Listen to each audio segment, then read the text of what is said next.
आपने इतने सारे हिट गाने दिए आपने, लाइक बॉर्डर से है, जाते हुए लम्हों, उसके बाद मौला मेरे मौला और तुझ में रब देखता। और उसके बाद फिर बॉर्डर आई, बॉर्डर का जो संदेश आते हैं और तो चलो, दोनों गाने दिए। पूरी लाइफ आपने फेम और सारे स्टार्स के बीच में रहे, आप खुद स्टार रहे, लेजेंडरी रहे। आंखों में रहा, दिल में उतर कर नहीं देखा, कश्ती के मुसाफिर ने समंदर नहीं देखा। क्या बात है। तो खुश रहने के लिए आप क्या करते हैं जंगल घूमने के अलावा? खुश रहने के लिए मैं आप जैसे लोगों से मिलता हूँ। अरे थैंक यू सो मच रूप जी। देखिए, हमारे उस्ताद कहते थे कि देखिया, सीखिया, परखिया। और आजकल ऐसा हो गया कि जो सिंगर है थोड़ा पैसा है तो ऑटो ट्यूनर कोई भी अब सिंगर बन जा रहा है, ये बन जा रहा है। और मैं थोड़ा सा डरता भी हूँ कि अगर मैं 15-20 दिन कंटिन्यू अगर तबला बजा लूँ तो मैं आज भी गाना छोड़ सकता हूँ।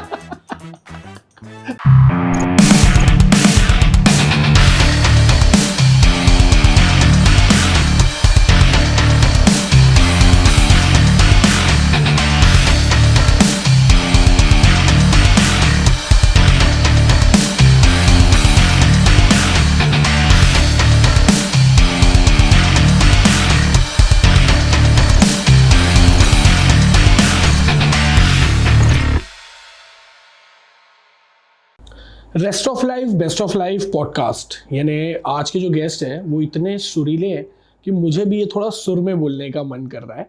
और हमेशा एक चीज़ कहती है ना, ए जाते हुए लम्हों, सॉरी मैं माफ़ी चाहूँगा, मतलब बॉलीवुड को इतने बेहतरीन सॉन्ग्स देने वाले, हर लड़कों को अपने जज्बात अपनी गर्लफ्रेंड को भेजने के लिए जो गाने की ज़रूरत पड़ती है उसमें इतना इमोशन डालने वाले, जब बंदा ईश्वर की इबादत करता है तो मौला मेरे मौला जैसे गाने देने वाले द लेजेंडरी सिंगर रूप कुमार राठौर जी आज हमारे पॉडकास्ट में आए। थैंक यू सो मच रूप जी, बहुत बहुत शुक्रिया for accepting our invitation. Such pleasure. रूप जी, मतलब हम तो पहली बार विश्वास ही नहीं कर पा रहे कि आपने समय दिया हमको।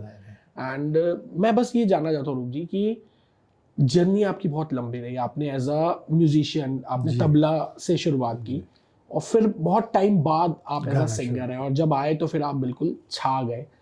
आपके बड़े भाई साहब जो थे हिंदुस्तान के सबसे गुणी संगीतकारों में से एक नदीम श्रवण जी के श्रवण जी हैं, आपके छोटे भाई विनोद राठौर सर हैं, आपके भतीजे हैं संजीव दर्शन। संजीव मेरा बहुत अच्छा दोस्त है। अच्छा। और मैं श्रवण सर से भी मिला हुआ हूँ, विनोद जी से भी मिलता रहता हूँ। आपकी वाइफ खुद इतनी अच्छी सिंगर है, आपकी बेटी सिंगर है, तो मैं जानना चाहता हूँ कि वो क्या रेसिपी होती है घर में जो हम सुबह खाते हैं कि सारे के सारे इतने सुरीले बन जाए।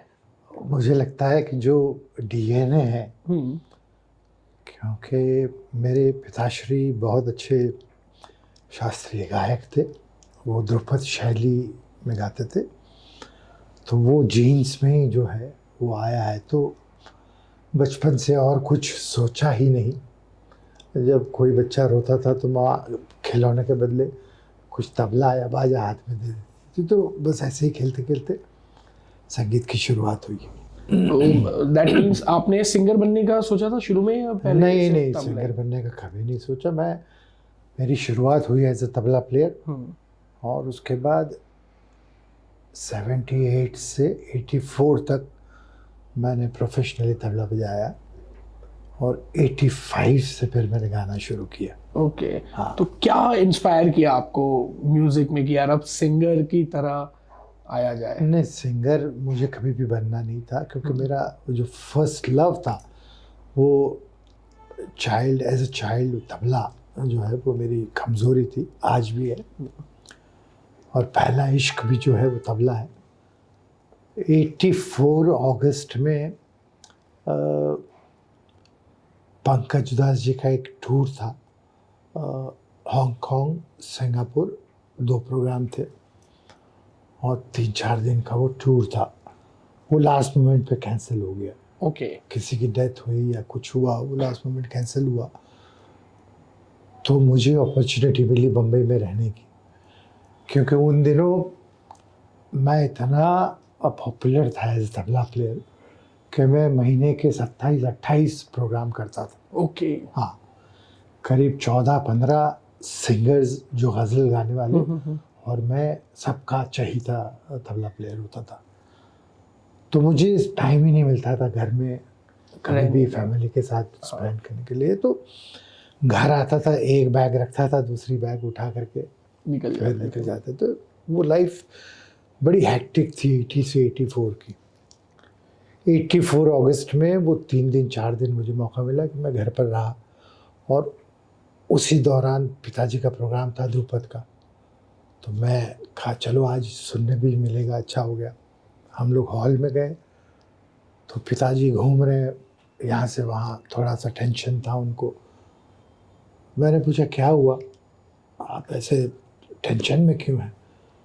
तो बोले वो एक शागिर्द आया नहीं है मेरा।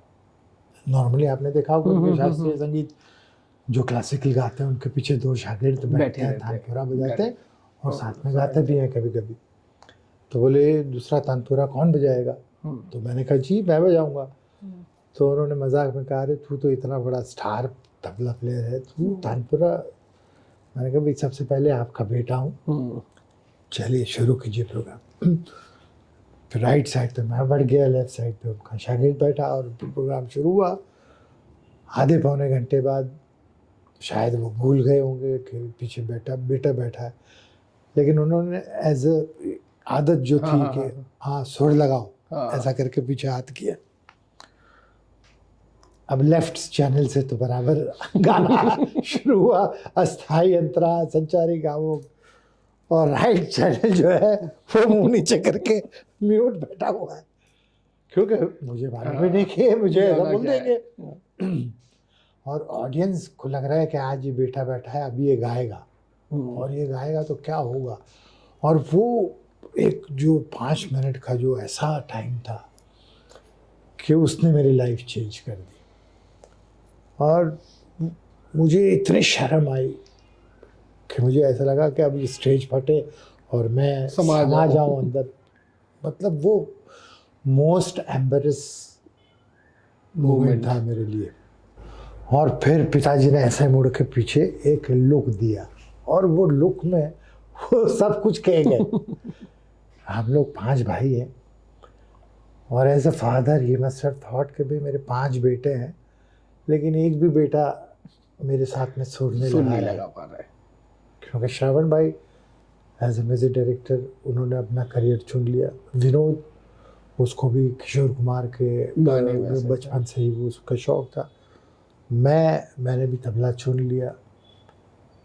तो उस दिन उसी पल मैंने ये डिसाइड किया कि मैं अब तबला छोड़ दूंगा, 85 से मैं गाना शुरू करूंगा। ओके। तो मेरे फादर को खुशी देने के लिए, इस घराने को आगे चलाने के लिए मैं शास्त्रीय गायन सीखूंगा। तो यहाँ से जो कहते हैं कि मैं ज़बरदस्ती सिंगर बन गया।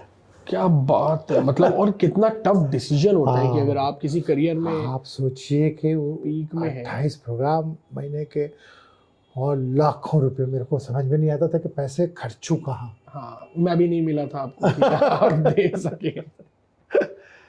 और वो अचानक से सब बंद होने के बाद में तो मतलब महीने के 5 रुपए कहाँ से कमाने हैं वो सोचना पड़ता था। और गाने में तो कुछ भी था ही नहीं, तो बड़ा मुश्किल वो दौर था। लेकिन आप लोगों की दुआएं, बुजुर्गों का आशीर्वाद और मेरी साधना जो है वो रंग लाई। सो अमेजिंग एंड इंस्पायरिंग कि मतलब अपने पिता की खुशी के लिए एक करियर को वो करना। रूप जी, मैं क्वेश्चन कुछ और सोचा था, लेकिन अब बातचीत को वैसे ही आगे बढ़ाते हैं। एक लंबा टाइम एज अ सिंगर आपने दिया, आपने बहुत सारे हिट्स दिए, आपने बहुत सारे सिंगर्स के साथ काम किया। खुद के में आपने क्या चेंजेस पाया एज अ तबला प्लेयर, और बाद में जब आप एज अ सिंगर आए, तो मतलब फैमिली लेवल पे, दोस्तों के लेवल पे चीज़ों में? क्योंकि इनिशियली तो कुछ फेस करना पड़ा होगा, क्रिटिसिज्म भी फेस करना पड़ा होगा, और मतलब टाइम भी लगा होगा म्यूजिक में। हाँ बिल्कुल, क्योंकि शुरू में जितने भी सिंगर्स थे वो ऑलरेडी एस्टेब्लिश थे, और उनको ये लगा कि ठीक है 6 महीना कर लेगा, उसके बाद फिर आ जाएगा, तबला बजाने आ जाएगा। और मेरी ये जिद थी कि चाहे कुछ भी हो जाए। वो बशीर बद्र का एक बड़ा अच्छा शेर है कि महबूब का घर हो या हो बुजुर्गों की ज़मीनें, जो छूट गया फिर उसे मुड़ कर नहीं देखा। आहा, क्या बात है। आंखों में रहा, दिल में उतर कर नहीं देखा, कश्ती के मुसाफिर ने समंदर नहीं देखा। क्या बात है। और इसमें और एक शेर है जो हमेशा मुझे एक स्ट्रेंथ देता है कि जिस दिन से चला हूँ मेरी मंजिल पे नजर है, आंखों ने कभी मील का पत्थर नहीं देखा। क्या बात है। तो कितने ही ज़माने लग जाएं, कितने ही जन्म लग जाएं, वो मंजिल तक पहुंचना है। क्या बात है। कभी ऐसा शौक हुआ है, मन हुआ है कि कभी तबला लेके बैठे होंगे, चलो यार आज अकेला हूँ, हाँ, खुद की खुशी के लिए नहीं बिल्कुल तबला बजाते बिल्कुल, हैं। क्योंकि वो अभी तक मेरे दिल, मेरे जहन, मेरी रूह पे छाया हुआ है। और मैं थोड़ा सा डरता भी हूँ कि अगर मैं 15-20 दिन कंटिन्यू अगर तबला बजा लूँ तो मैं आज भी गाना छोड़ सकता हूँ। इतना इश्क है। नहीं तो हम चाहेंगे कि आप 15-20 दिन लगातार तो कभी तबला ना बजाए। रूप जी, जब आप आए थे, कि जैसा होता है ना कि आपने बोला कि मैंने अपने पिताजी की खुशी के लिए ये किया, आपकी भी फैमिली में आपकी भतीजे, आपकी बेटी इतना अच्छा गाती है, सब चीज़ बेसिक नेचर में, अब आपको आपकी जनरेशन के टाइम और आने वाली जनरेशन में अब वो क्या फ़र्क नज़र आता है और क्या सिमिलैरिटी भी लगती है towards music, towards parents, towards गुरु? देखिए, हमारे ज़माने में तो सोशल मीडिया था नहीं और इंटरनेट वगैरह भी था नहीं, तो जो भी सीखना होता था वो उस्तादों से, गुरुओं से, उनकी सेवा करके सीखना पड़ता था। तो वो बड़ा मुश्किल होता था। उस्ताद जी आएंगे 1 घंटे के लिए और हफ्ते में 2-3 दिन, बस वो आपकी तालीम है। उसके बाद आपको अपने दिमाग से उसको 2 से 4 करना है, 4 से 8 करना है। अब तो फैसिलिटी इतनी हो गई है कि आप जो भी सुनना चाहें, जो भी सीखना चाहें, सब ऑनलाइन है। तो ये जनरेशन बहुत स्मार्ट है। आज की जो जनरेशन है वो हमारे ज़माने से तो बहुत आगे है। बट उसमें एक नुकसान यही होता है कि जो जल्दी जितना ऊपर जाता है उतना ही जल्दी नीचे आता है। तो हमें ये जो वक्त मिला रियाज करने का वो बहुत अच्छा हुआ। आजकल तो लोग सीधा बाथरूम से निकल करके स्टूडियो चले वो प्लेटफॉर्म पे आ जाते हैं। इंडियन आइडल और जितने भी जो बड़े बड़े शोज़ हैं, अपॉर्चुनिटी बहुत है। हमारे ज़माने में तो ये कुछ था ही नहीं। बट मतलब अपॉर्चुनिटी के साथ साथ ये भी होता है ना कि बहुत ज़्यादा फेम उनको दिख जाता है जब तक शो आ रहा है, फिर उसके बाद एक फ्रस्ट्रेशन, डिप्रेशन, क्योंकि शोज़ नहीं मिलते, ये तो वो भी बड़ा टफ हो जाता है। और आजकल ऐसा हो गया है कि जो सिंगर है, थोड़ा पैसा है तो ऑटो ट्यूनर कोई भी अब सिंगर बन जा रहा है, ये बन जा रहा है। और लाइव शोज़ में भी हो गया है, बड़े बड़े सिंगर प्लस में गा रहे हैं, रियाज नहीं है, और पब्लिक सुन भी रही है, करोड़ों कमा रहे हैं, लाखों कमा रहे हैं। और जो एक्चुअल सिंगर बन रहे हैं, जिन्होंने सालों रियाज किया है, वो घर पे ही बैठे हैं, वो शोज़ का इंतजार कर रहे हैं कि शायद हमको मिले। तो आपको नहीं लगता कि कुछ इनके लिए भी होना चाहिए कि इनको कैसे मोटिवेशन मिलेगी, कला के प्रति जो रुझान है वो लोगों का बना रहे? नहीं, ऐसा नहीं है दर्शन जी। मुझे ऐसा लगता है कि जो अच्छा है उसको रिकग्निशन मिलता ही है। हाँ, ये बात है कि कुछ ऐसे सिंगर्स हैं जिनको हम कभी सिंगर मान भी नहीं सकते हैं, वो भी मार्केट में चल रहे हैं क्योंकि उनका नेटवर्क, उनका जो सर्कल जो बना हुआ है वो भी इन दिनों ज़रूरी है। पहले ऐसा होता था ना कि रियाज कर रहे हैं, सिंगिंग पे ही ज्यादा फोकस है, आजकल वो सेकेंडरी और थर्ड पार्ट में आजकल वो है ही नहीं। अच्छा, वो है ही नहीं। आदमी जिम में जाएगा, अपने बाल कलर करवाएगा, कपड़ों की स्टाइल, डांस सीख लेगा, लेकिन गाना नहीं सीखेगा। तो इसीलिए जो है वो गाना, ये सिंगर की लाइफ स्पैन बहुत छोटी हो जाती है। अब हमने गाना शुरू किया था 1984 में और आज है 2024 है ना। तो 40 साल सस्टेन करना अपने आप को, तो उसके लिए आपकी नींव बहुत मजबूत होनी चाहिए। और आज भी हम रियाज करते हैं, कितने घंटे रियाज करते हैं रूप जी? बस और कोई काम है ही नहीं। तो रियाज ही चल रहा है, दिन भर गाना और खाना। सही है। आप जैसे अब रियाज के लिए मैं एक क्वेश्चन इसलिए डालूंगी, मेरी वाइफ भी गाती है, लोग करते हैं रियाज। बहुत से ऐसे सिंगर हैं जो 2 टियर 3 टियर सिटीज में रहते हैं, जिनको प्रॉपर गाइडेंस ही नहीं मिलता कि क्या करना है। वो यूट्यूब से भी देख के सीखते हैं ट्यूटोरियल। तो आपके हिसाब से किन चीज़ों का उनको ध्यान रखना चाहिए अगर वो यूट्यूब में ट्यूटोरियल्स भी देख रहे हैं? किस पैटर्न में सीखे, किस तरीके की रियाज पे ध्यान दे वो, कि वो एज अ परफॉर्मर बहुत अच्छा निखर के आ सकता है? देखिए, हमारे उस्ताद कहते थे कि देखिया, सीखिया, परखिया। कुछ चीज़ें देखने से आती है, तो यूट्यूब पे आप देखिए और आर्टिस्टों को देखिए कैसे आवाज़ लगाते हैं, कैसे अल्फाज बोलते हैं, ऑडियंस को क्या अच्छा लगता है, वो देखने से आया। कुछ चीज़ सीखनी पड़ती है उस्तादों से, तो देखिया, सीखिया और फिर अपने आप पे उसको परखना है। तो सबसे पहले तो जो है वो अपने कानों को ट्रेन करिए कि दूसरों को आपको गाना अच्छा क्यों लगता है, उसमें ऐसी क्या बात है जो अच्छी लग रही है। गा तो हम भी वही रहे हैं, हाँ। लेकिन जो रफ़ी साहब, जो किशोरदा की आवाज़ में जो बात होती थी, वो वही गाने हम गाते हैं, तो वो बात मज़ा नहीं आती। तो वो क्या था, तो वो चीज़ें जो है उसे ढूंढना, फिर उसको अपने जीवन में उसका इस्तेमाल करना, तो ये मुझे लगता है कि बहुत ज़रूरी है। That's so amazing. Apart from रियाज, म्यूजिकल रियाज, इसके अलावा और भी कुछ एक्सरसाइज या मेडिटेशन या कुछ चीज़ें आप करते होंगे जिससे गला सही रहे, सुर अच्छे लगे? हाँ, मेडिटेशन होता है, योगा होता है, ज़्यादातर प्राणायाम जो है जितने भी, वो गले के लिए बहुत अच्छे हैं। खुश रहना बड़ा ज़रूरी है, बहुत ज़रूरी है। हाँ। खुश रहना, तो खुश रहने के लिए आप क्या करते हैं जंगल घूमने के अलावा? खुश रहने के लिए मैं आप जैसे लोगों से मिलता हूँ। थैंक यू सो मच रूप जी, सो अमेजिंग। आजकल रूप जी एक और वर्ड है जो हमारी डेली लाइफस्टाइल में आ गई है, आप सुनते होंगे कि डिप्रेशन है, एंजाइटी है, मेंटल इलनेस है, थोड़ा सा कुछ होता है। हम मतलब इंस्टाग्राम में कोई पोस्ट डालते हैं, अगर हमको 2 घंटे में लाइक्स ढंग के नहीं आए, तो हम उसमें ही डिप्रेसिव फील करने लगते हैं। तो what you suggest, how to get rid of this?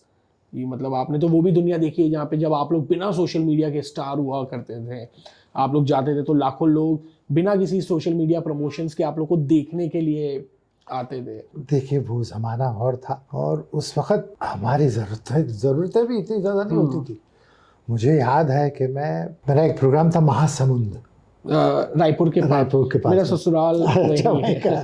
तो हम नागपुर आए, नागपुर से बाय रोड हमें जाना था, तो जो गाड़ी हमें लेने आई वो छोटी गाड़ी थी, उसमें इंस्ट्रूमेंट नहीं आ रहे थे और हम 4 लोग थे।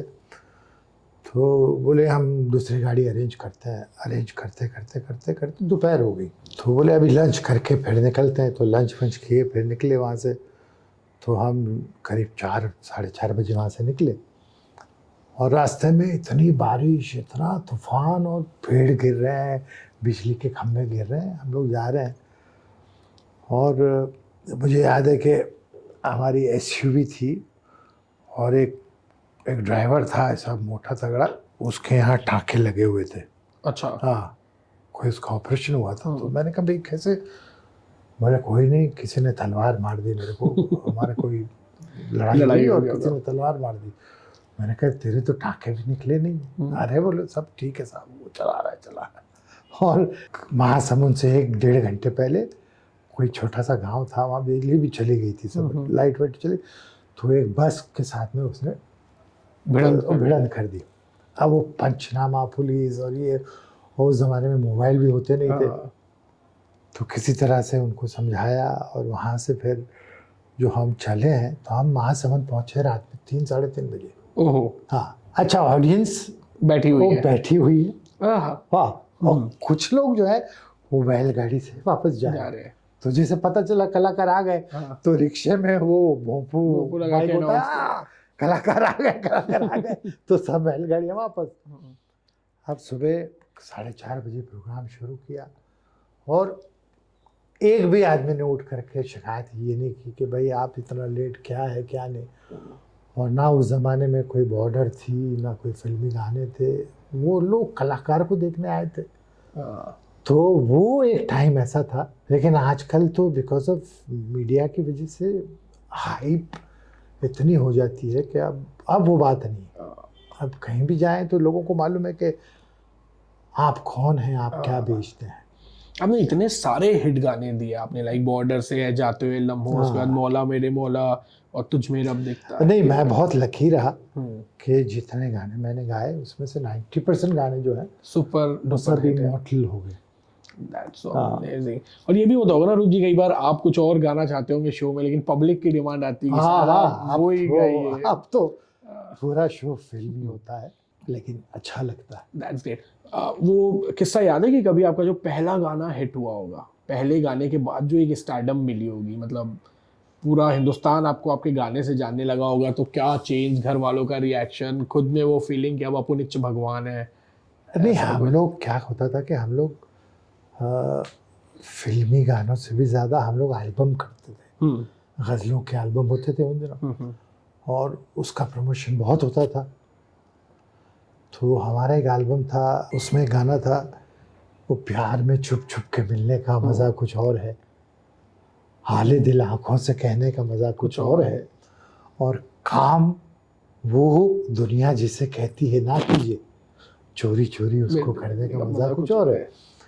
तो ये गाना हमने रिकॉर्ड किया था वीनस के लिए, और एल्बम जब बाहर आई तो इसमें आफताब शेवदसानी जो है वो एज ए मॉडल था, और वो गाना बड़ा सुपरहिट हुआ, ख़ास तौर से पहाड़ों में, है ना, दिल्ली और नॉर्थ में उन दिनों बड़ा चलता था। और हमारा प्रोग्राम था वहाँ चंबा फेस्टिवल होता था, हाँ, हिमाचल। तो हमें मालूम नहीं कि हमारा गाना यहाँ पर इतना ऑलरेडी पॉपुलर हो चुका है। तो उसका इंट्रो गाना बजा, और मैंने अनाउंस किया कि हमारे एक एल्बम आ रहा है और नया गाना हम आपको सुना रहे हैं। तो जैसे वो गाना शुरू हुआ, जो लड़के लड़कियों ने जो उधम मचाया है वो फिर लाठी चार्ज हो गया, ओ फिर तो मतलब कंट्रोल के बाहर। तो बड़ा ताज्जुब हुआ, और वहीं से मैंने रात को वीनस के जो मालिक थे चंपक जैन, उनको फ़ोन लगा। मैंने कहा भाई ये तो कमाल हो गया वाकई में। और वो गाना हमारे एल्बम में नहीं था, जो एल्बम हमारा कंप्लीट हो चुका था और जिस पे वीडियो बनाने वाले थे, वो एक बहुत ही खूबसूरत नज़म थी कि ना खलियाँ ही खिलती, ना गुंचे चटकते, ना मौसम ख़ज़ां के बहारों में ढलते, ना बिजली चमकती, ना बरसात होती, ना तुम मुस्कुराते, ना ये बात होती, ना कोयल ही गाती, ना दिल को लुभाती, न बुलबुल चमन में ये नगमे सुनाती, कली फूल बनती, न भंवरा मचलता, न शम्मा के रोने पे परवाना जलता, न तुमसे हमारी मुलाकात होती, न तुम दिल लुभाते, न ये बात होती। क्या बात! तो ये नज़म हमने रखी थी कि ये एल्बम के लिए मेन सॉन्ग होगा। लेकिन चंपक जी ने अपने दोस्तों को सुनाया, और सबसे रिएक्शन ये आया कि भाई थोड़ा ठंडा है बड़ा बहुत खूबसूरत है, लेकिन जब तक ना मुस्कुराते ना ये बात होती, तब तक बहुत सी लाइनें आती हैं और आदमी बैठे बैठे इंतज़ार ही करते रहता। तो इंस्टेंट हिट नहीं है। तो हमारी थोड़ी बहस भी हुई। मैंने कहा नहीं, ज़रूरी नहीं कि इंस्टेंट हिट हो। बोले रूप जी, मैं चाहता हूँ कि आपका गाना पनवाड़ी के यहाँ बजे।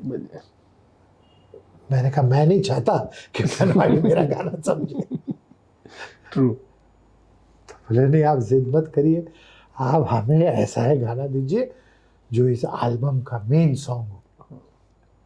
तो बहुत बहस रही हमारी 20-25 दिन। उसके बाद फिर हमारी मीटिंग हुई। तो एक दिन मैं ऐसे ही बैठे बैठे मैं भी ताव में आ गया। तो मैंने कहा इतना अच्छा गाना छोड़ के आप क्या चाह रहे हैं? तो बोले मैं एक गाड़ी अच्छी बन गई, अब उसको इंजन एक चाहिए। तो मैंने कहा आपको ऐसा गाना चाहिए, प्यार में छुप छुप के मिलने का मजा कुछ और है। हाँ बोले ये चाहिए। और वो गाना इतना सुपरहिट हुआ। तो कई बार ये भी होता है।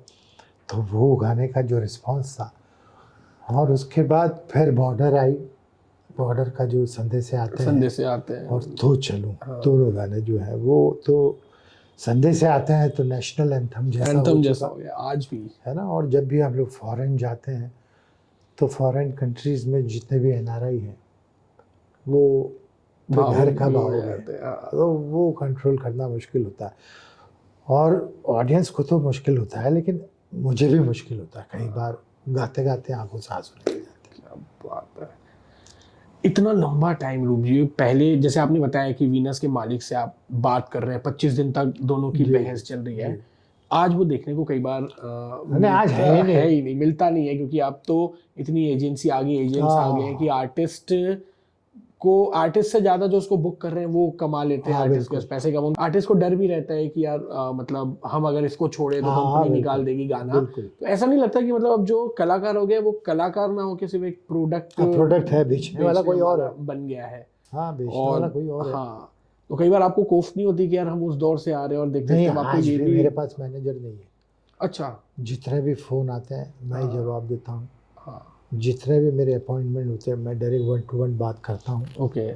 और आज भी जो 40 साल पहले मुझे फ़ोन करते थे उनको मैं अवेलेबल हूँ आज फ़ोन भी पे। क्या बात है। मैंने देखा है बहुत से जो मेरे दोस्त भी हैं, कई सिंगर हैं, जी। एक्टर होते हैं, थोड़ा सा फेम आने लगता है ना तो वो हमारे भी मैसेज जाते हैं तो फिर 3 दिन बाद जवाब आता जी, है। जी, जी। मैंने हमेशा आपका देखा है कि हम रैंडम फॉरवर्डेड भी हाँ, भेजे, हाँ, आपको बिल्कुल, बर्थडे भी विश किया अभी बिल्कुल, 4 दिन बिल्कुल। पहले, तो आप कितने प्यार से उठाते हैं, बात हाँ, करते हैं। ये चीज मिस होती जा रही है बिल्कुल। यहाँ पे।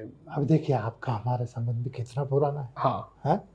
यस, अपन मतलब 4 साल 5 साल पहले पहले आप मिले जब रायपुर आए मिले, और ऐसा हमने कोई काम नहीं किया काम है भी साथ नहीं में। किए। ना आप ऑर्गेनाइजर है ना मैं आर्टिस्ट हूँ, लेकिन फिर भी एक लाइकिंग जब बन गई जी। तो वो ताउम्र के लिए ताव बन जाती चल है। जाती है। तो एक बेसिक आपको कारण क्या लगता है रूप जी, मतलब जो इंडस्ट्री चेंज हुई है उससे ये कलाकारों को फायदा ज्यादा हो रहा है या नुकसान ज्यादा हो रहा है? देखिए ये डिपेंड करता है कि फ़ायदा आप किस चीज़ में देख रहे हैं। हाँ। अगर आप पैसा ही सब कुछ है आपके लिए तो फ़ायदा है, लेकिन ये जो मोमेंट है, ये जो जीने की खूबसूरत जो घड़ियां हैं वो वापस आने वाली नहीं है, कितना भी पैसा आप खर्चा कर दें। एंड द एक्सपीरियंस, क्योंकि आपने जब पहले लाइव म्यूजिशियंस के साथ भी आप लोग हाँ, गाना मैं बहुत रिकॉर्ड लकी रहा करते थे। कि लक्ष्मीकांत प्यारेलाल जी की एक फिल्म थी गुमराह, हाँ। मेरी पहली फिल्म। हाँ, नसीर साहब। उसका नहीं, गुमराह में संजय दत्त थे। श्रीदेवी हाँ। और करण जौहर प्रोड्यूसर, उनके फादर Father, प्रोड्यूसर थे yes, और sure. भट्ट साहब डायरेक्टर थे। उसमें 2 गाने थे, मैं तेरा आशिक हूँ और एक दुनिया किस्मत और खुदा दुश्मन बन जाए तो क्या। वो 80 म्यूजिशियन बैठे हुए हैं, 40 वायलिन बैठा हुआ है, सुबह 9 बजे का टाइम है, सब जा रहे हैं, सब अपना अपना रियाज में लगे हैं और वो गाने का माहौल जो है पूरे दिन आपके जहन में छा जाता है। अब आपका नंबर तो रात में आने वाला है, रात में 8 बजे से पहले सिंगर माइक पे आता नहीं है। हाँ, वो 12 घंटे गाना पूरा आपके अंदर बैठ चुका है। हाँ। अब आप जब गाते हैं माइक पे तो उसकी रोशनी अलग ही आती है। तो और अब तो होता है कि आप आए 1 घंटे में काम खत्म करें, अब टेक्नोलॉजी इतनी आ गई है। आपको मजा किस में आता था, पुराने वाले? ऑब्वियसली पुराने वाले चीजों में वो माहौल अभी तो मिलता ही नहीं है। हाँ, मेलोडी। हाँ, अब तो जो भी है वो हेडफोन में है, आपको उसमें मिल रहा है, आप कर ले रहे हैं। अब आपको सिचुएशन भी वो उसी वक्त बता देते हैं कि जी ये सैड सिचुएशन है, ये विदाई का गाना है। So amazing. अभी जी जैसे अब आप शोज करते हैं, बहुत से लोग क्या हमने देखता है ना कि क्रिकेटर जब सचिन क्रिकेट खेलते हैं तो एक बिल्कुल सुपरस्टिशियस हो जाते हैं कि मुझे ऐसे ही रहना है। कोई क्रिकेटर्स होते हैं वो कपड़े चेंज नहीं करते। बहुत से सिंगर दही चावल खा के, एक रिचुअल रहता है सबका अपने अपने, क्योंकि एक डर बना रहता है चाहे आप 1000 शो कर ले। तो आज आप भी जब स्टेज में जाते हैं तो कुछ ऐसा डर या रिचुअल ऐसा रहता है कि जो आप अब तक फॉलो करते आ रहे हो? नहीं, ऐसा तो कोई डर नहीं रहता है, बस डर जो रहता है वो अपने आप से डर लगता है। और रिचुअल्स कुछ फॉलो करते हैं? नहीं, ऐसा कुछ नहीं, कोई रिचुअल नहीं, ऐसा कुछ बिंदास। हाँ, बिंदास। That's great. क्योंकि मुझे लगता है कि अच्छे वक्त में भी ईश्वर आपके साथ था और बुरे वक्त में भी आपके साथ है ईश्वर।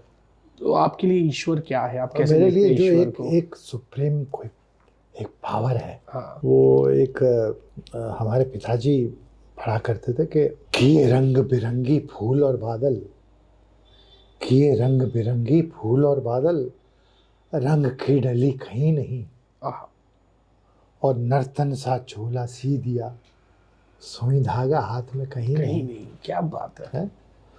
पत्ते पत्ते की कतरन न्यारी, हाथ कतरनी कहीं नहीं। मतलब हर पत्ता पीपल का अलग है, केले का अलग है, आम का अलग है। तो पत्ते पत्ते की कतरन न्यारी, हाथ कतरनी कहीं नहीं, और बरसे तो भर दे धरती तल, आकाश में सागर कहीं नहीं। क्या बात है? अखंड ज्योति अपार लीला, किसी ने न पाया तेरा पार, धन धन तेरी कारीगरी किरदार। क्या बात है?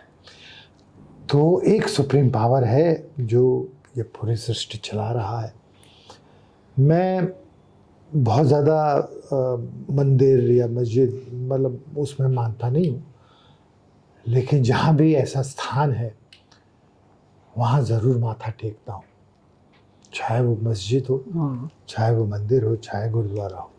हाँ, क्या बात है। तो वो कहीं ना कहीं एक पावर जो है हाँ, वो बस reflect होते वो रहती हमेशा है। उनकी निगाहों में रहना। इतने सारे शोज हुए हैं रूप जी, आप पूरा वर्ल्ड ट्रैवल करें जी। शोज को लेके, कोई एक या दो ऐसा फैन मोमेंट आपको याद हो जो बहुत अमेजिंग हो, जहाँ पे आपको एक फैन मोमेंट देख के बहुत खुशी हो, और कहीं कुछ वियर्ड मोमेंट हो गया हो कि आप असहज हो गए हो, अनकंफर्टेबल हो गए हो? नहीं, बहुत बार ऐसा होता है। जैसे एक सैड मोमेंट आपको बताता हूँ कि लंदन में हमारा लास्ट अरीना में हमारा शो था और बहुत बड़ा सोल्ड आउट शो था। और मेरा जो एक म्यूजिशियन है राज रानिंगा, उसको हम लोग साउंड चेक कर रहे थे दोपहर में और फ़ोन आया कि मम्मी का इंतकाल हो गया, मम्मी गुजर गई उसकी। तो वो एकदम माथा पकड़ के बैठा हुआ था। मैंने कहा क्या हुआ? तो बोले मम्मी गुजर गई और मेरे को निकलना पड़ेगा रात की फ़्लाइट से। मैंने कहा यार अभी शाम को शो है, वो बजा के चला जा। तो बोले नहीं, मैं तो बजा नहीं पाऊँगा, मेरे को जाना ही पड़ेगा। अब एक ही कीबोर्ड था हमारे पास। फिर हमने बॉम्बे फ़ोन किया, उसकी फैमिली से बात की, उसके भाई से बात की। उसके भाई ने कहा कि नहीं नहीं, प्रोग्राम बजा ले, उसके बाद सुबह की फ़्लाइट से आ जाना। तो सब ठीक हो गया प्रोग्राम के लिए सब। फिर सब चार्ज हो गए और प्रोग्राम शुरू हुआ। और रिस्पॉन्स मतलब वो लंदन की ऑडियंस बड़ा कमाल का सुनती है। और गाते गाते संडे से गाना शुरू हुआ और एक अजीब सी एनर्जी थी सब में। और फिर वो लास्ट स्टांजा आया, है गुजरने वाली हवा।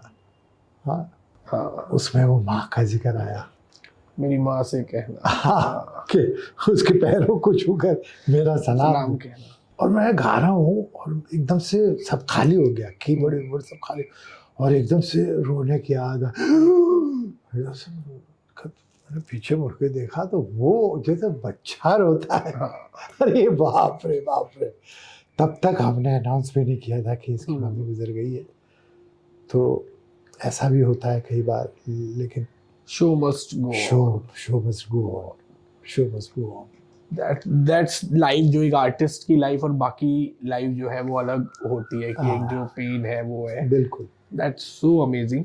रूप जी, इतने सारे गाने अभी आप भी कर रहे हैं, आप शोज कर रहे हैं, सारी चीजें कर रहे हैं, तीन ऐसी क्या सीख होगी जो बडिंग सिंगर है, जो मतलब बिल्कुल बॉम्बे नहीं आए हैं बट बॉम्बे आने का सपना देख रहे हैं, तो क्या तीन बातों का वो ध्यान रखे अपनी तैयारी में, अपनी चीजों में, बम्बई शहर में आने के पहले, जिससे उनकी प्रोबेबिलिटी बढ़ जाती है सक्सेस की तरफ?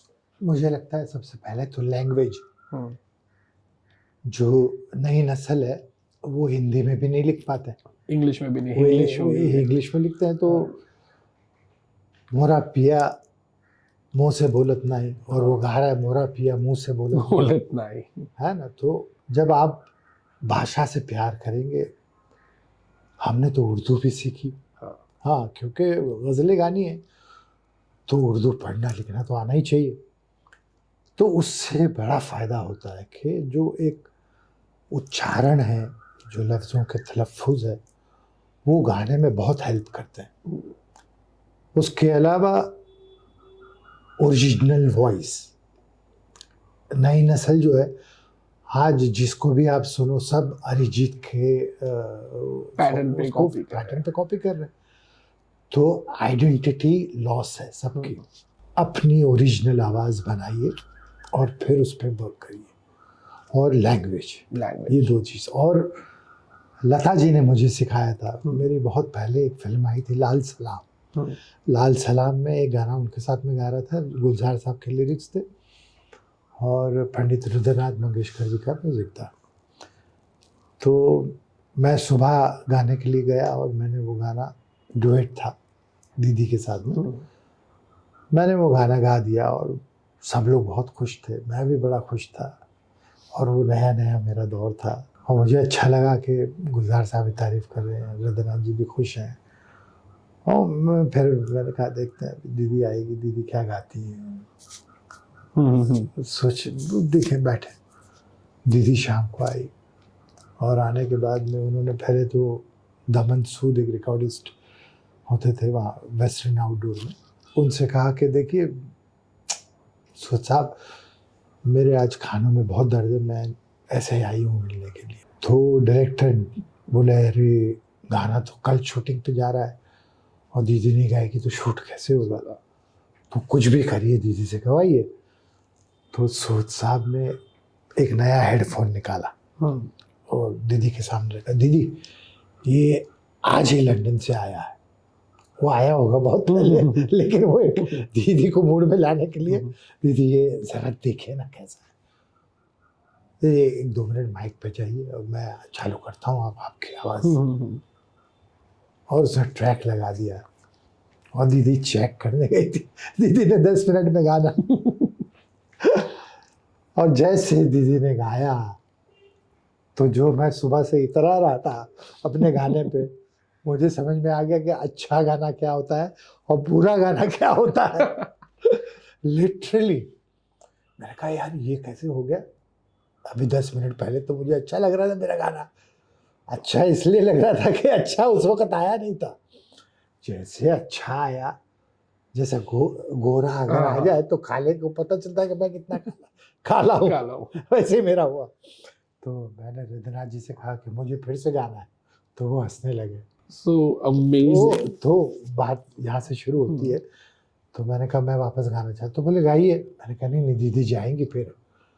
बोले वो जाने वाली नहीं है, वो रात में जाएगी। अच्छा। हाँ तो आपको गाना है तो अभी गाइए, नहीं तो पैकअप करके गाना शूटिंग पे जाने वाला है। तो अब मैं माइक पे चढ़ गया, मैं नर्वस, दीदी सामने बैठी हुई कांच में, और जहाँ मैं गड़बड़ करूँ वहाँ दीदी ऐसा करके देखे, ऐसा कांच में से ऐसा करके मुझे देखे।